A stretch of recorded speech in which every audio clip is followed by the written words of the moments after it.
My name is Chanika. I'm 74 years old, and I need to tell you about the mistake that consumed the first 5 decades of my life. A mistake so deeply woven into everything I did that I couldn't even see it as a mistake. I thought it was virtue. I thought it was strength. I thought it was the only way to survive in this world. The mistake was forcing, pushing, gripping life so tightly that my hands ached and my heart exhausted itself, trying to make everything happen exactly as I believed it should. I forced relationships that weren't meant to be.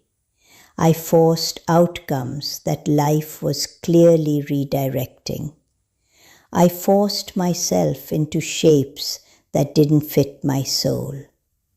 I forced and pushed and struggled against the natural current of existence until I was so tired, so depleted, so far from peace that I forgot what peace even felt like. And the tragedy is that I believed this was necessary. I believed that if I stopped forcing, everything would fall apart. That if I loosened my grip, I would lose everything I had worked so hard to build. I was wrong, so profoundly wrong. And tonight I want to share with you what happened when I finally, after decades of exhausting struggle, stopped forcing everything and allowed myself to see what would happen. Let me take you back to where this began, because patterns like this don't appear from nowhere. They have roots, they have origins. And understanding where they come from is part of releasing them. I grew up in a home where nothing was certain, where safety was not guaranteed, where I learned very early that if I wanted something, I had to make it happen myself. No one was coming to help me. No one was going to hand me anything. The world was a place where you either pushed your way forward or you were pushed aside. This wasn't taught to me in words. It was taught through experience, through watching, through absorbing the anxiety that filled the air of my childhood home. By the time I was a young woman, forcing had become my religion. Control had become my God, and I worshipped at that altar with everything I had. I became a woman who made things happen. That's what people said about me. She makes things happen. She gets things done. She doesn't take no for an answer. And I wore those descriptions like badges of honor. I didn't see the cost. I didn't see how my constant pushing was exhausting not just me, but everyone around me. I didn't see how my need for control was suffocating relationships that might have flourished if I had given them space to breathe. I didn't see how my forcing was actually blocking the very things I wanted most, because I was too busy forcing to stop and look, too busy struggling to consider that the struggle itself might be the problem. There was a period in my life, I must have been in my early 40s, when I was working towards something that mattered deeply to me, something I had invested years in, something I believed was my purpose, my calling, the thing I was meant to accomplish in this lifetime. And despite everything I did, despite every sleepless night, every sacrifice, every ounce of energy I poured into making it work, the doors remained closed. No matter how hard I pushed, they wouldn't open. No matter how many strategies I tried, the obstacles multiplied. It was as if the universe itself was standing in my way, and I couldn't understand why. I was doing everything right. I was giving everything I had. Why wasn't it working? Why was life being so unfair? That question consumed me. It kept me awake at night, staring at the ceiling, running through scenarios in my mind, trying to figure out what I was missing. What more could I do? What angle hadn't I tried? How could I push harder, smarter, more effectively? The possibility that I should stop pushing never occurred to me. That wasn't even in my vocabulary. Stopping meant failing. Stopping meant giving up. Stopping meant admitting defeat. And I was not a woman who admitted defeat. I was a woman who made things happen. So I pushed harder, and the doors stayed closed. And I pushed harder still, and I began to break. The breaking didn't happen all at once. It happened slowly, quietly, in ways I didn't recognize until much later. My body started sending signals I ignored. Exhaustion that sleep couldn't fix. Tension that no massage could release. A tightness in my chest that appeared whenever I thought about my situation, which was constantly. My relationships suffered because I had no energy left for them. Everything I had was going into this battle I was fighting, this war against circumstances, this desperate attempt to force reality to bend to my will. And reality wasn't bending. It was just watching me exhaust myself against it, like a wave trying to erode a mountain. And then one day, I simply couldn't do it anymore.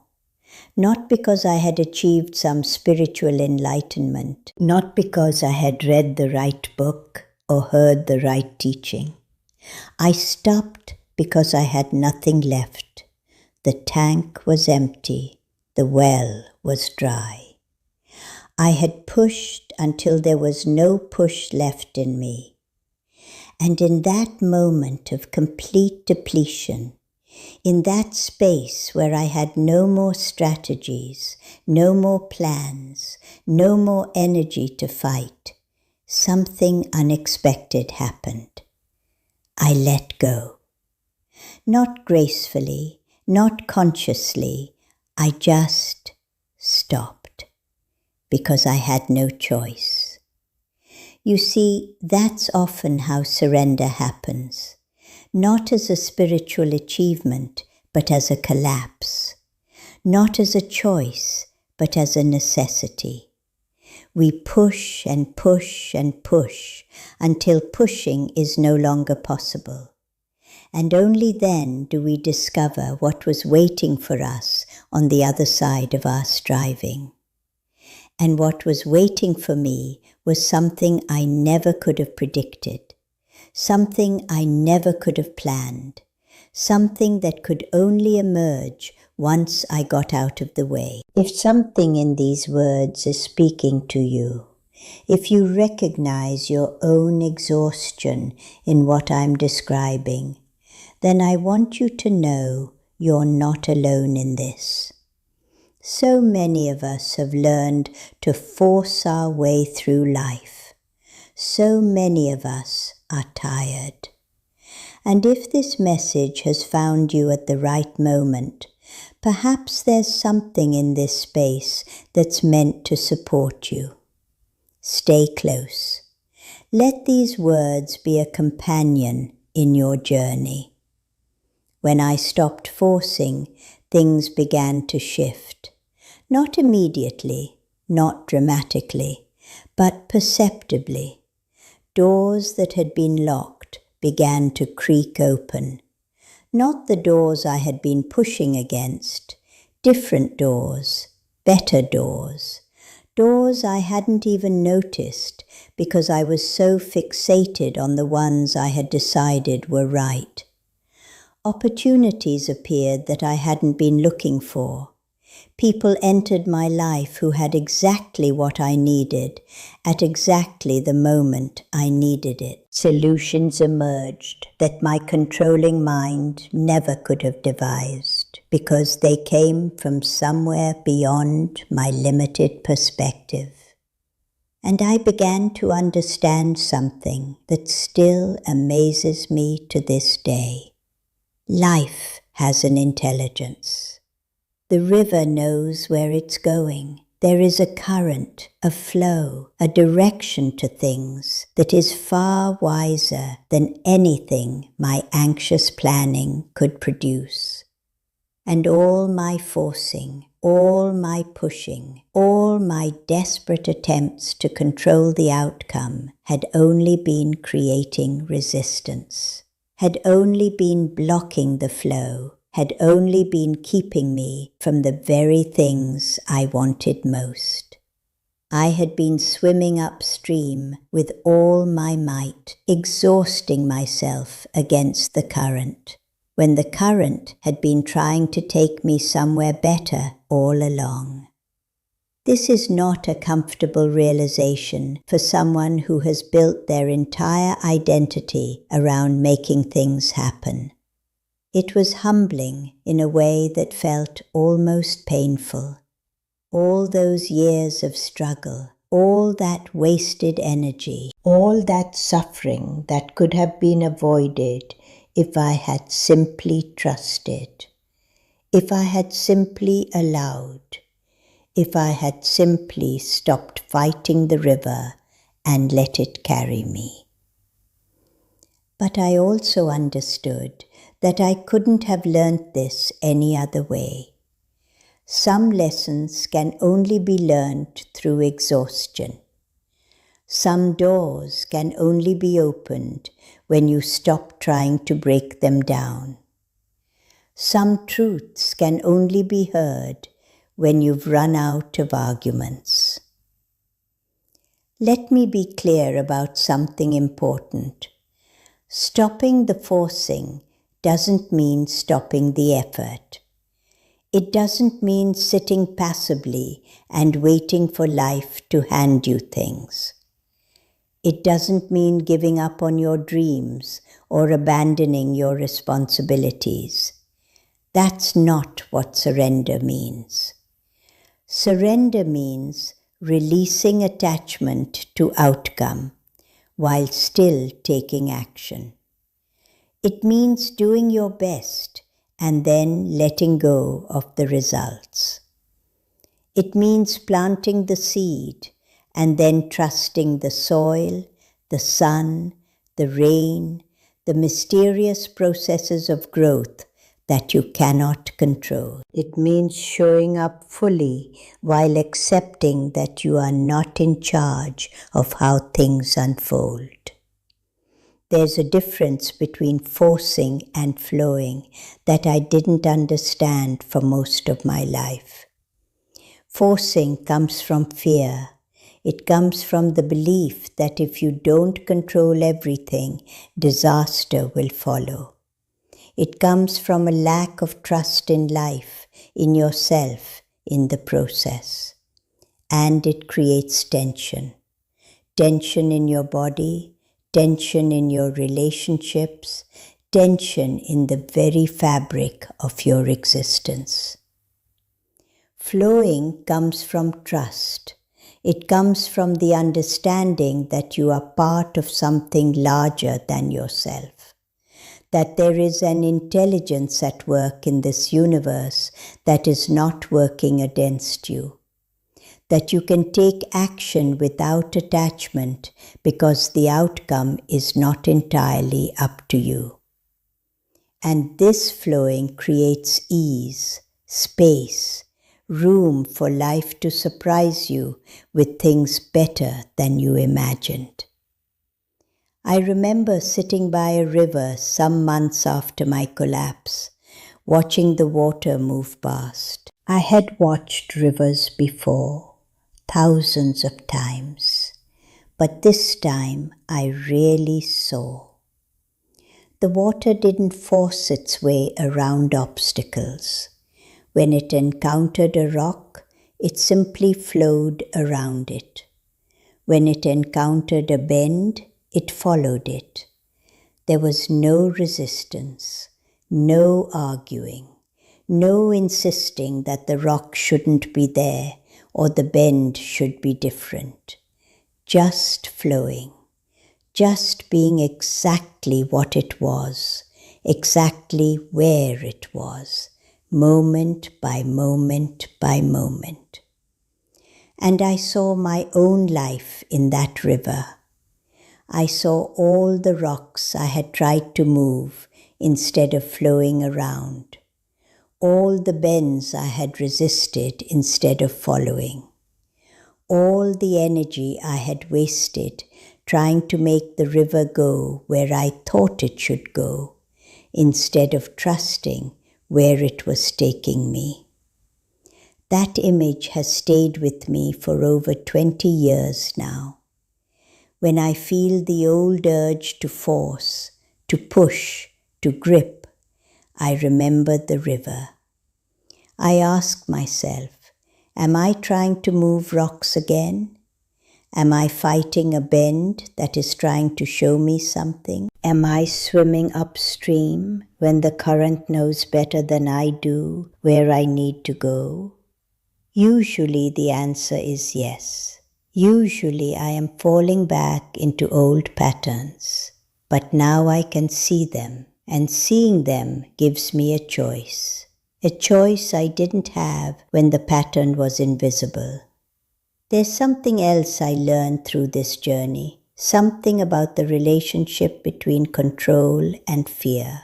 At the root of all my forcing was terror. Terror that if I didn't control everything, I would be hurt. That if I let go, I would lose. That if I trusted, I would be betrayed.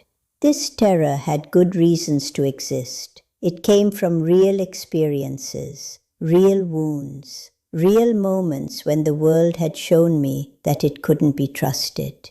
But the terror had become a prison.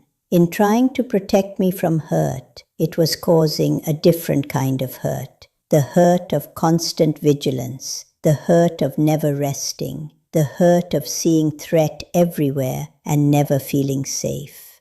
Releasing the forcing meant facing the fear. It meant sitting with the terror of letting go and discovering that I could survive it, that I could be vulnerable and not be destroyed, that I could trust and yes, sometimes be disappointed, but also sometimes be amazed by what life brought when I wasn't micromanaging every detail. I want to ask you something. What are you forcing right now? And I'm not asking casually. I'm asking because I know you came to these words for a reason. Something in the title spoke to you. Something in your life is exhausting you with its resistance. So what is it? What situation are you gripping so tightly that your hands ache? What outcome are you so attached to that you've lost all peace? What relationship are you trying to control into working? What door are you pushing against that clearly doesn't want to open? I'm not asking so you can feel bad about yourself. I'm asking because awareness is the first step. You cannot release what you don't know you're holding. You cannot stop fighting a battle you don't know you're in. And I want to offer you a possibility, a question that changed my life when I finally had the courage to ask it. What if you stopped? Not forever, not necessarily, just what if you stopped for a while and watched what happened? What if you loosened your grip just slightly and observed the results? What if the thing you're so afraid of letting go of wouldn't actually fall apart without your constant vigilance? What if the forcing is what's keeping it from working? I know these questions are scary. I know they go against everything you've been taught about effort and achievement and making things happen. But I also know where that path leads. I walked it for 50 years. It leads to exhaustion. It leads to broken health. It leads to relationships strained by your need to control. It leads to missing the life that's trying to happen while you're busy trying to make a different life happen. Is that where you want to go? There is another way. A way I never knew existed until I was too exhausted to keep walking the old way. A way that is not about giving up, but about giving over. Not about passivity, but about partnership. Partnership with life. Partnership with the river. Partnership with the intelligence that moves through all things and knows things you don't know. This way is not passive. You still take action. You still do your best. You still show up fully for your life. But you do it with open hands instead of clenched fists. You do it with trust instead of terror. You do it knowing that you are doing your part and that there is a larger part that is not your responsibility, that the outcome belongs to something bigger than you, and that something bigger has a track record of wisdom that your controlling mind, with all its plans and strategies, cannot match. I'm 74 years old now. I live in a small temple surrounded by trees that don't force themselves to grow, they just grow. Surrounded by rivers that don't force themselves to flow, they just flow. Surrounded by seasons that don't force themselves to change, they just change.